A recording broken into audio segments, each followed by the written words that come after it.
Hey everyone, welcome back to my channel. So for today's video, let me show you how to make Puerto Rican arroz con garbanzos, which is Puerto Rican style rice with chickpeas. So let's get into it. So really quick, I wanted to show you the kind of ham that I'll be using for this rice. This rice does use ham, and I'm just using a piece of hickory smoked ham steak. It's going to give it some really good flavor. So I grabbed a piece of that ham steak and I'm just going to give everything a rough chop. And I'm going to cut it into smallish, medium-ish pieces. You can chop it however small or large you prefer it. And I want to say that this piece of ham steak is equivalent to about 3/4 of a cup. You can use as little as you want, or if you want to add more, feel free to do so. Alright, so I have a medium-sized caldero and it is set over medium-high heat. And then once it's high, I'm going to add a good amount of extra virgin olive oil. Now, this is to taste. When it comes to adding oil to your rice, I like to add a pretty good amount because I like my rice to be like nice and moist. But if you want to add less, you may. And you can also use any kind of oil you prefer. You can even put like a little bit of coconut oil if you want. Any kind of oil will work just fine. And once it's hot, I'm going to throw my ham in. And when I was doing this, I realized maybe this is not the best way to add the ham in the caldero. I had like a ham that rolled onto the floor. I should have put everything in a bowl. But anyway. So I'm just going to throw my ham in and I'm going to saute it until it is nice and golden brown. And then after my ham is nice and golden brown, I'm going to go ahead and add half of a white chopped onion. I'm going to throw that in there and I'm going to cook the onion down. I'm going to cook it until it's not until it's caramelized, but just until it's nice and golden along with the ham. Just because I want to bring out that rich onion flavor. It's going to make our rice taste really good. All right, so now that my onions are nice and browned, I'm going to go ahead and add just a little more extra virgin olive oil because after cooking down the ham and the onion, I found that the oil kind of dried out a little bit. You don't have to add more if you don't want to. This is just to preference, but I like to add a little more just to make sure that there's enough. And then I'm going to go ahead and add about 2 tablespoons of my fresh homemade sofrito. I have 2 videos on my channel on how I make sofrito. The very first video is an authentic Puerto Rican version. And then I also have like a simple, more practical version of sofrito in case you can't find certain traditional ingredients. If you don't know what sofrito is, it's just a Puerto Rican cooking base made out of garlic, onion, bell pepper, cilantro, culantro, also known as recao, which is like a flat coriander, and Caribbean sweet peppers known as ají dulce.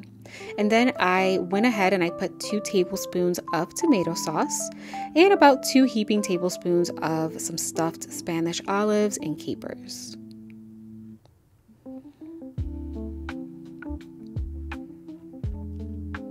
Give everything a good mix to combine.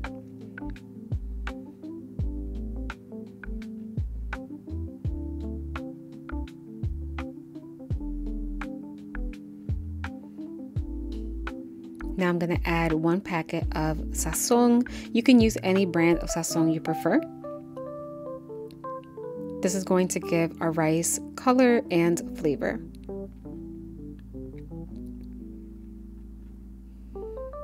And then I'm going to add some ham seasoning.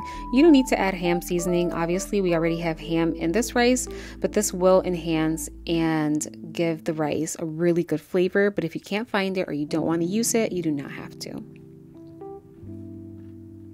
And then I'm going to add my can of chickpeas. I did drain the liquid that was in the can. That's the preference. And I find it to be better just so that I don't get confused with measuring my water. So I'm going to throw that in there and mix it up.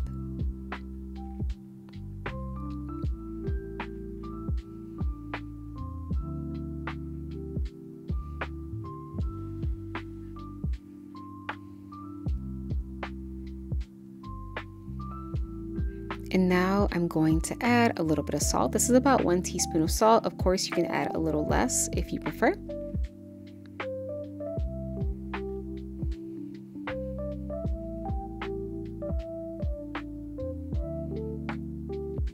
mixing to combine as we go. And then I'm going to add 2 cups of medium grain rice. Traditionally, this rice calls for either medium or small grain rice. However, feel free to use long grain rice, and I will have the water adjustment for long grain rice in the description box below. So I like to add my rice before I add my water when it comes to yellow rice. I find that the raw rice absorbs all the flavors really nicely. So I kind of just like toast it up and saute it with all those ingredients for a little bit. And I work quickly because I don't want the rice to stick to the bottom of the caldero. And just an FYI, if you don't have a caldero, you don't need to use one to make rice. You can use like a small Dutch pot or whatever you have to make rice. You just want to make sure that it's big enough for at least 2 cups of rice. Okay, so I'm working quickly. Again, my heat is at medium. It's still at medium high. And I'm working quickly. And then now I'm going to add my water.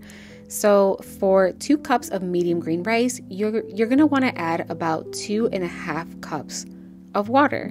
Or if you want some even easier measuring, just fill up the can that you use of chickpeas, fill it up to the top with water, and then fill it up again about 3/4 of the way. So either 2.5 cups of water or 1 can full and 3/4 of a can full of water. And again, I will have the water adjustment for long grain rice. So I'm going to mix everything up really nicely. And then I am going to wait until the water comes to a simmer. And then I will put the lid on my rice. I'm going to check real quick for salt to make sure we have enough. And it tasted great. So I'm going to wait until that water comes to a simmer so that I can then put the lid on my pot. And as you can see, my water came to a simmer. I went ahead and put the lid on my caldero, and then I'm going to set the heat to medium-low, and I'm going to check on it in about 8 minutes until most of the liquid has evaporated. And as you can see, most of the water has evaporated. Now at this point, the rice is not fully cooked. You're going to have a few cooked pieces, but it should be mostly raw.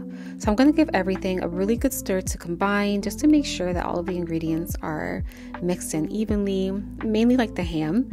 And then what I like to do, I like to make a little mountain with my rice. I use my spoon and I scrape the sides of my caldero, and I bring everything to the middle so that as it continues cooking, it doesn't stick too much to the sides.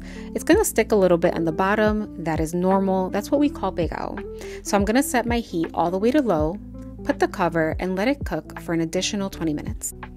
And after 20 minutes, my rice is done. And let me just tell you, this rice came out incredible. My husband told me that out of 10, it was an 100 out of 10. He loved it. Came out so good, and I hope you guys give it a try. And as always, if you have not subscribed to my channel, please do so. I come out with Puerto Rican recipe videos regularly. Do not forget to give this video a thumbs up and hit that notification bell. And I'll see you guys next time.